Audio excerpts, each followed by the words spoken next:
It's been a while, but we're back here on College Crossfire. We'll discuss the Charlie Strong hire, NFL playoffs, and more. Stay tuned. What the hell's the rest of it? Where's the rest of it? Taylor's not even here to defend himself. I'm so excited.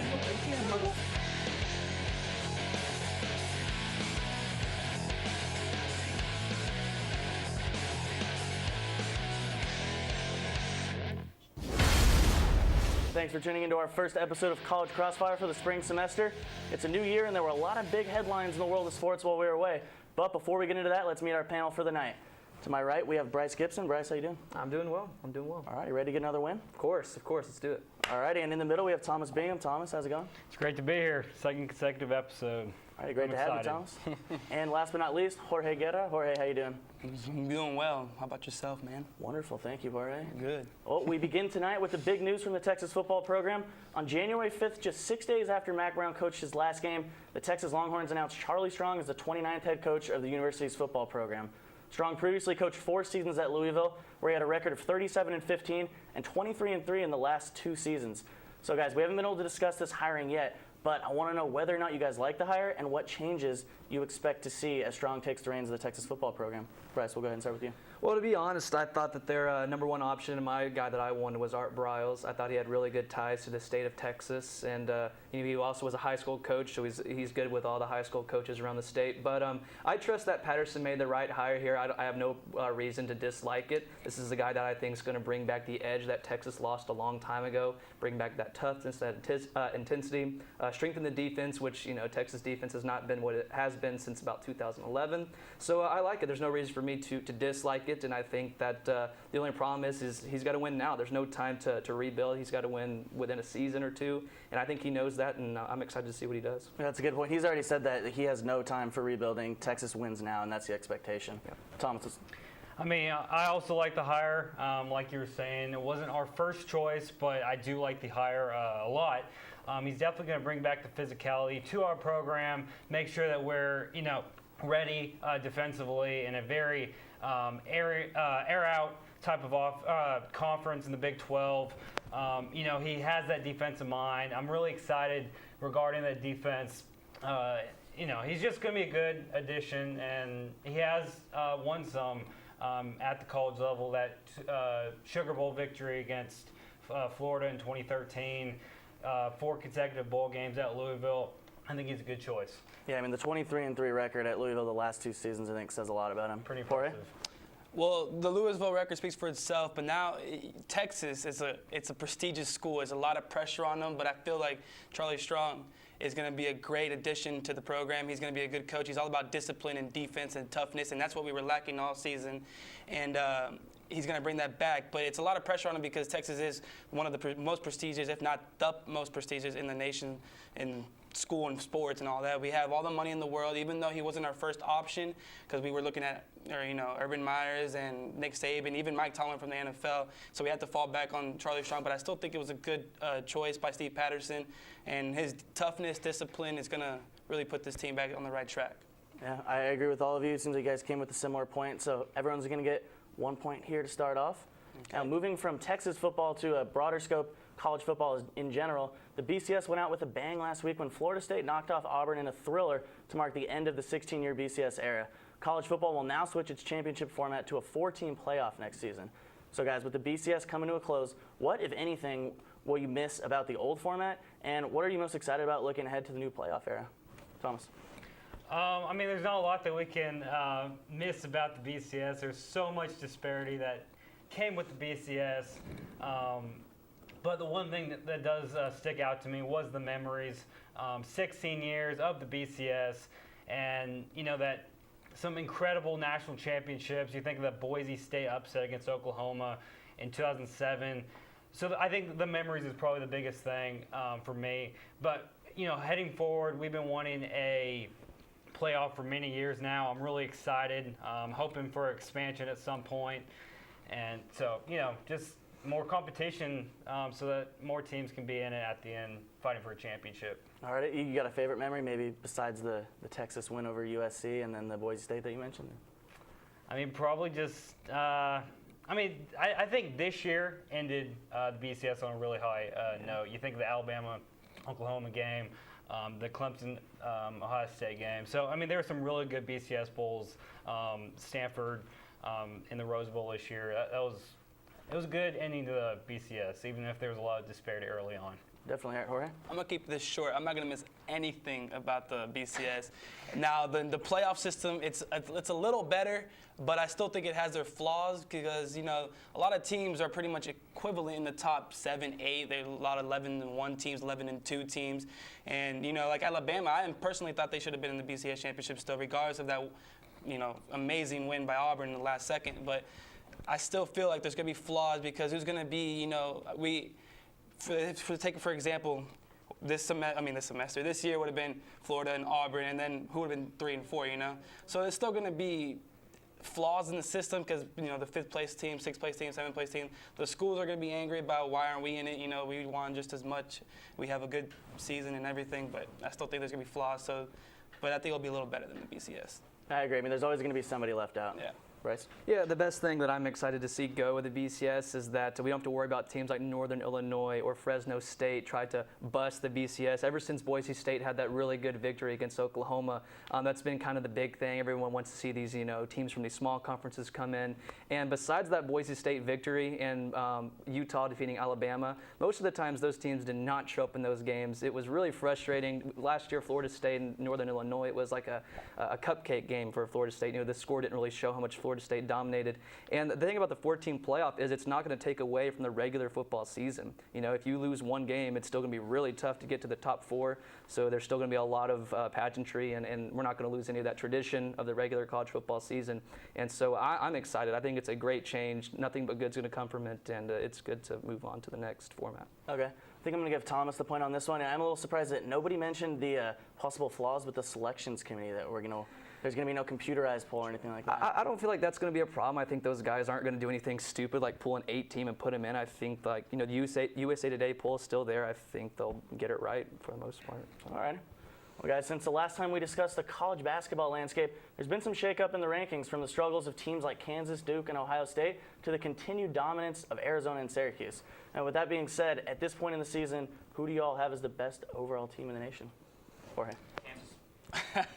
I'm going to stick with Arizona. They've been phenomenal all year. Yes, I know they're ranked. Wow, what a decision. That's not a lot of analysis that I made, but Arizona's number 1. They're top in defense, and they're number 2 in the nation defensive percentage-wise. They're ranked top 15 in the nation in offensive rebounding and defensive rebounding. And as the crowd mentioned, Aaron Gordon, phenomenal freshman. Their defense is really amazing. The team holds you to one possession, one shot per possession, and they have a great size outside, like in the front court and their back court. So it's a great team overall. The coaching's great, and the defense is pretty. And my philosophy is defense wins games, and that's what the team has, and great coaching as well. All right, so we got Arizona. I like it, Bryce. Yeah, it's tough to go against Arizona, but the one thing about them is they do play in the Pac-12, which is one of the weaker conferences in college basketball. The thing about it is, I like the Michigan State Spartans. Right now, they've only lost 1 game, and it was North Carolina. It was a bad loss, but North Carolina is still a good program. They just came out and North Carolina lost to Tech, but Texas is coming back. Texas is coming back this year, even though they barely beat Tech. But anyway, Michigan State, though, I think they're a very, very well-rounded team. They've got the defense, they've got shooters, they've got depth, which is huge come tournament time, and they play in a tough. Yes, Coach Izzo is a great coach, and playing in the Big Ten gets you ready for the tournament. That tough schedule, and so I really like Michigan State. I'm taking them as number 1 right now. All right, yeah, I like that. Hard to root against a Tom Izzo team. Yeah, exactly. They always come through when it matters. Exactly. Thomas. I also have to say Arizona. Currently they're number 1 in both the AP and the coaches polls right now. Mainly, you brought up the defense, and Gordon and Jordan have really led the team all year. A couple of days ago, they they overcame a late deficit to UCLA to avoid that upset, and so they do have that fight. They can avoid those upsets, and so they will be there at the end. Alrighty, I think I'm going to give Bryce the point on this one. I love that you guys gave the Pac-12 some love here. Bryce, don't like that you dissed it, but I like that you went with Michigan State. A little bit of an outside pick there. So you're going to get the point as we go into the break. And coming up next, you'll find out who the panelists have moving on to Super Bowl 48. Stay here, it's College Crossfire.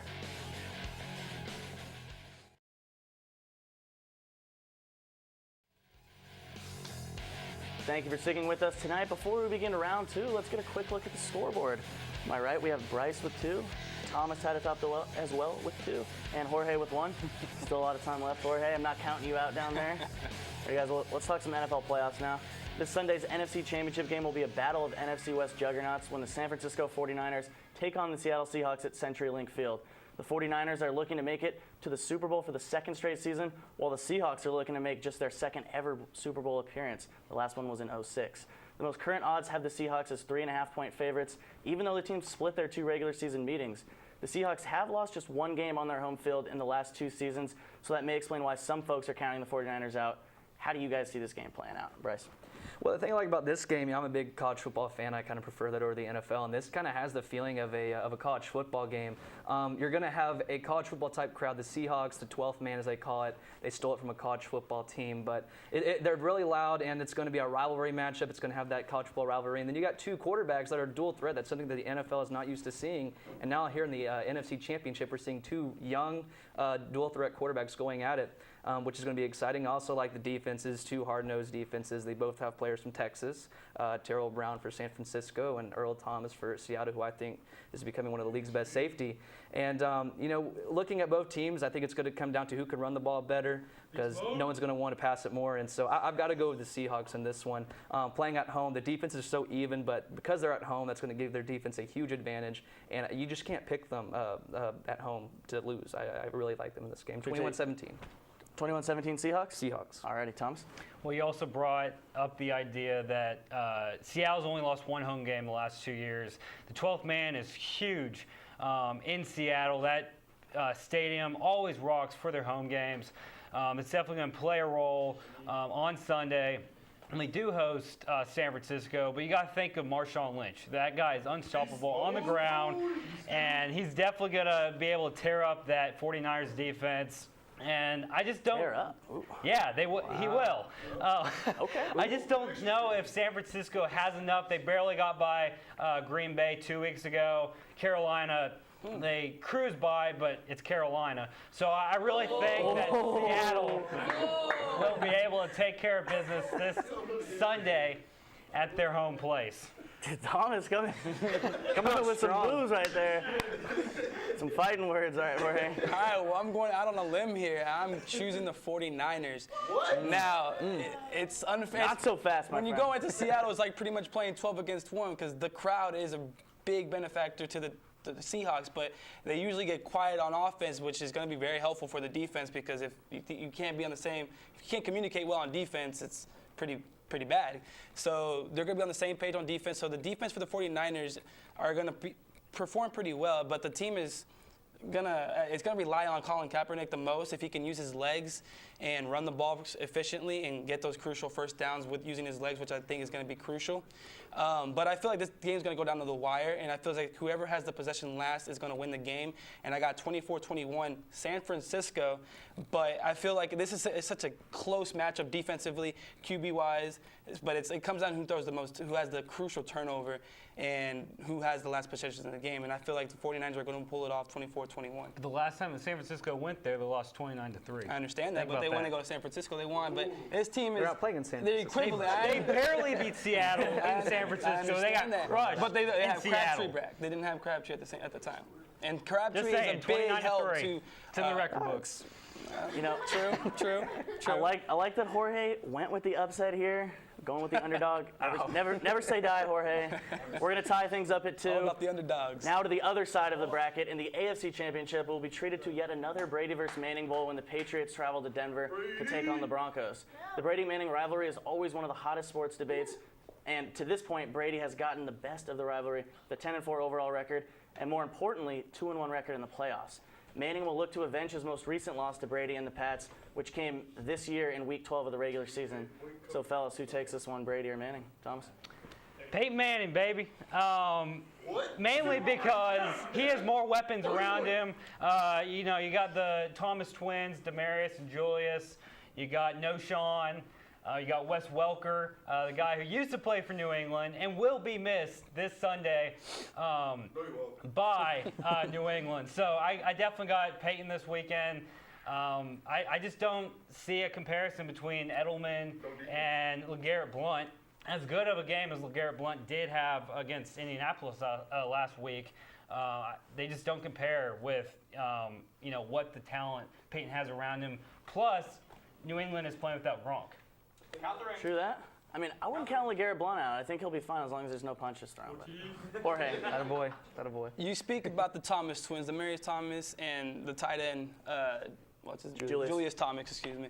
But you have on the other side, you have Talib, and this guy can play and physical against both Thomases. He can keep up with Demarius Thomas and Julius Thomas, and so I feel like that's not going to be a benefactor. But I got New England pulling this off, and Tom Brady and Belichick are a force to wreck with. Like Peyton Manning even said himself, that's probably the hardest coach, the best coach he's ever played against, and that's going to be a big reason why Peyton Manning is going to fail to the New England Patriots.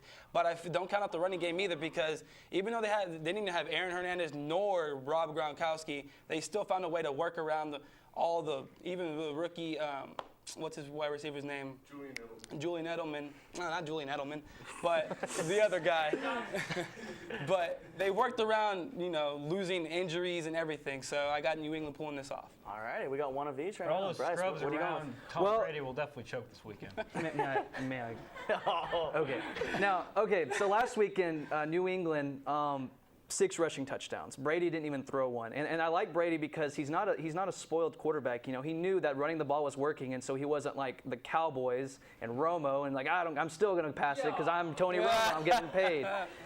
Brady is not a selfish player. They ran the ball great, 6 touchdowns. It's incredible.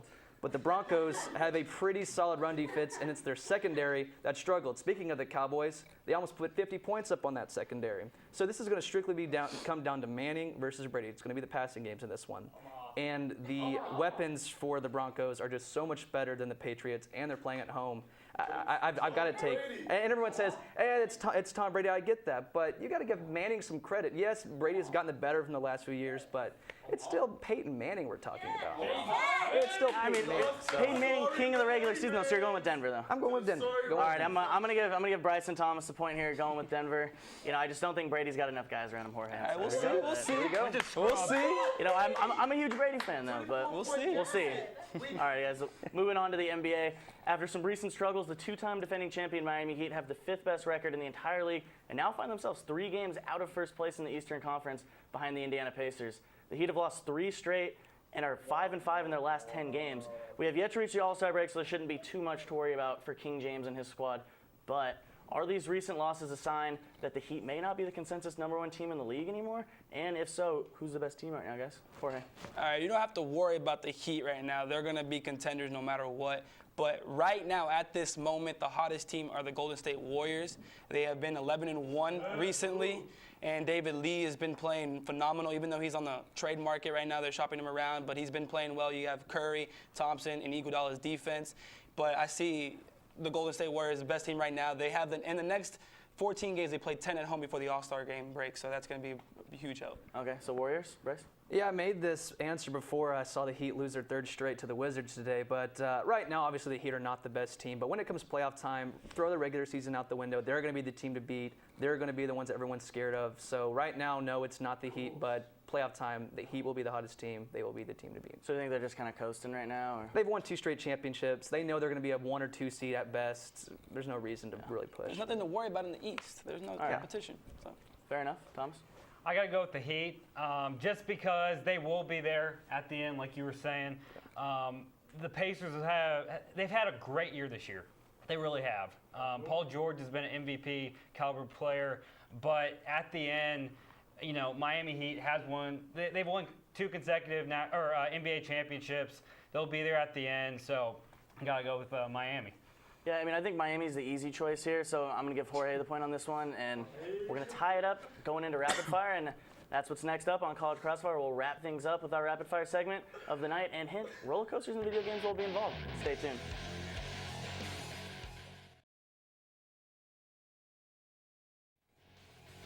Welcome back to College Crossfire. Before we get into our rapid fire round, here's a quick refresher on how this round works. 3 questions that the panelists have not seen prior to the show, so they're not prepared for them at all. And each question is worth 2 points instead of 1. That is double of the first 2 rounds. We're all tied up at 3 right now. So guys, our first rapid fire comes from the MLB. It was recently announced that 2K Sports will cancel its Major League Baseball video game series. And the Major League Baseball Advanced Media wasted no time in jumping on the opportunity to make their own game. They announced that they will once again begin making their 1980s hit game, RBI Baseball. The game was first debuted in 1986 for the original Nintendo game system, and the new RBI Baseball 14 will debut in the spring. So the question is, what is your favorite old school or vintage sports video game of all time? 2 points awarded to the best shot. That's an easy one. That's anybody an easy jump in? Ken Griffey Jr. Baseball. If we're on the topic of baseball, Nintendo? Nintendo 64. That was the best throwback game. Ken Griffey Jr. There was a cheat code. He hit a home run every time. If you knew that, it was pretty cool. But if you don't want to be cheap, and it was also fun gameplay, arcade style. Ken Griffey Jr. Still play that game today. I like that one. I got some good memories of playing that. Oh yeah. Thomas, Jorge? I would say, go ahead. NBA Live 98. This game, it's not one of the more well-known video games, but this game, you could elbow players, you could dunk right over them. It was ridiculous. You could just punch someone to get the steal. It was awesome. I always love pulling out my old PS1 and go play that game. It's just it's a great game. It really is. Well, I'm sticking with Nintendo 64 and choosing MLB 2000. I think Derek Jeter's on that cover. My favorite was I just like to run the bases because they never got tired, so I would just always steal and keep going back and forth until I got the base. Any other games or anything you guys can think of? Can't go wrong with Super Smash Brothers and all that. So The Blitz, Blitz. The one where the Blitz is solid. plays the over and you Blitz. just elbow drive them. That was pretty that ball would sick. light up and everything. That's Yeah. pretty cool. Yeah, we got any suggestions from the audience? Baseball 2005. NBA Jam. Oh, NBA Jams? college baseball. Or is that college Okay. baseball MVP? Arena Love football. that game. Arena football. PS2 was great. Okay. I loved arena football for the PS2. No, I didn't even know there were college basketball games. There was one. 2K9 was the last one. Yeah, I didn't know. I'm gonna be honest here. been a while. Bryce is gonna get the point for the Ken Griffey game, You can't beat Ken Griffey. but I'm a little disappointed that nobody mentioned the MLB Slugfest. That's not really old school though. They I mean, still it's make pretty those. old school, but yeah. I don't know, man. I mean, I got the point. hey, I gave you the points. That's man. true. I'm not gonna argue. All right, well, Bryce is getting the points here. Moving on, you can never get enough football in Texas. So, an article published yesterday on SB Nation's BarkingCarnival.com outlines some of the supposed new team rules that Texas head coach Charlie Strong will implement to change the culture of the program. Some of the rules included players will attend all classes and sit in the front 2 rows, no headphones, no texting in class. Players must earn the right to live off campus. The team will all live together, eat together, suffer together, and hang out together. So guys, of all the rules that the article listed, what do you guys think is the one rule that was missing or that you'd like to see added to this list? Anybody? I mean, I think the biggest problem with this Texas team is how entitled they felt the last few years. And now that entitlement is absolutely gone with all of these rules. They can't even live in West Campus. That's going to make players mad, and I'm happy about it because they should be mad. They should be angry right now. They've been subpar seasons the last 4 years. It's time for some changes. It's time to light a fire under those guys. So I love all of these strict rules that he's Yeah, imposing. it's a new start, fresh start. That's what Texas needed. And I liked how I know the women like this, that treat women with respect. I bet you the women like that. But I like that, Jorge. it's pretty tough to get the athletes to sit in the front. But I'm gonna see how the coaches actually, if they do go to the classes and see. But I think all those rules were good enough. It's gonna be a fresh start, new start, and I'm looking forward to it. Okay, Thomas, you got anything new maybe? Not really. I do actually like the set of rules because the team will be as a team. They will be a family, and for you to be successful, you got to be able to communicate, Have that team chemistry. Yeah, exactly. You got to be able to see someone do this. No more clicks. They had all these clicks before. Yeah, you got to just expect your teammates to do something. You got to know what they're going to do. Accountability. Yeah, so I really do like that, yes. All right, so nobody really mentioned anything new that they'd like to see, so maybe something that was a little too harsh? Anybody? I think a little harsh was, honestly, the West Campus living thing. I mean, 2 years I think is enough to be in a dorm, and kicking them out, bringing them back for till the junior year to be able to live off West Campus. And then if they don't have a certain GPA, I believe they can't live off campus still, even if they're a senior. They have to keep I think it maintaining their said. grade. I think it said you have to at least stay on campus the first 3 years, and then your senior year you can move off campus if you meet a certain GPA. Yeah, and then requirement. you have to maintain it. And, you know, that's pretty tough to do with the scheduling for like training, working out, football games. But regardless, right now their focus should be just school and football, so it shouldn't be too hard to do. But living in dorms for 3 years is a little harsh, but understandable. Okay. Well, I mean, nobody was saying anything new, so I think everybody's going to get 2 points on this one. Bryce is going to take the lead. Going into the last question. But guys, this one's coming from San Antonio, so it wasn't all sad times for the Texas football team during their trip to San Antonio for the Alamo Bowl. Take a look at this video of a few Longhorn players taking a roller coaster ride a few days before the game. And keep in mind, the man on the left might be the starting quarterback in the fall. Play the video.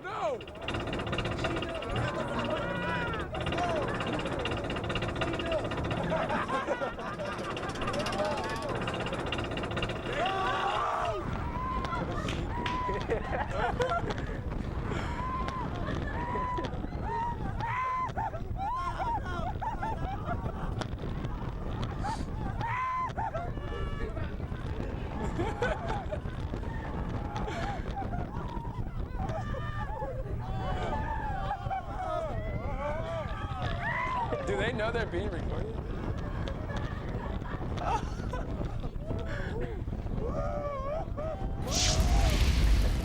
Alrighty, guys. So, pretty funny video there. And for the final question of the night, this one's going to be worth 3 points, so we avoid a tie here.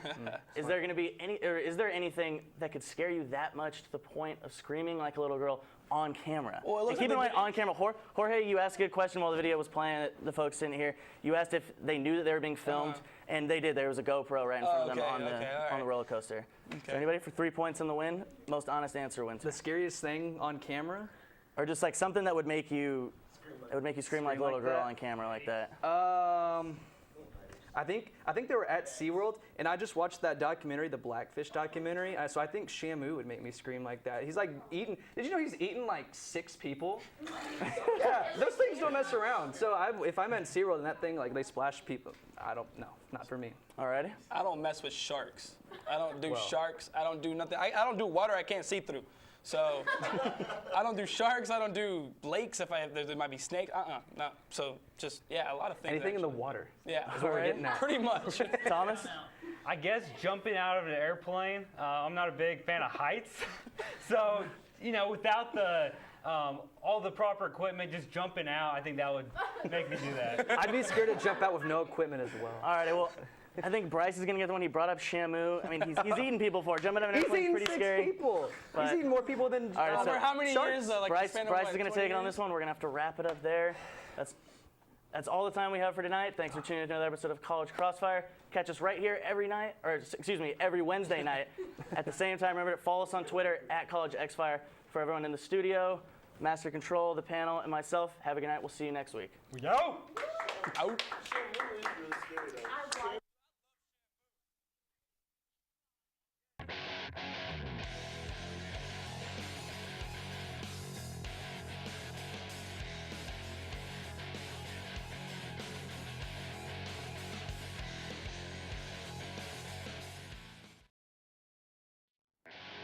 Omaha!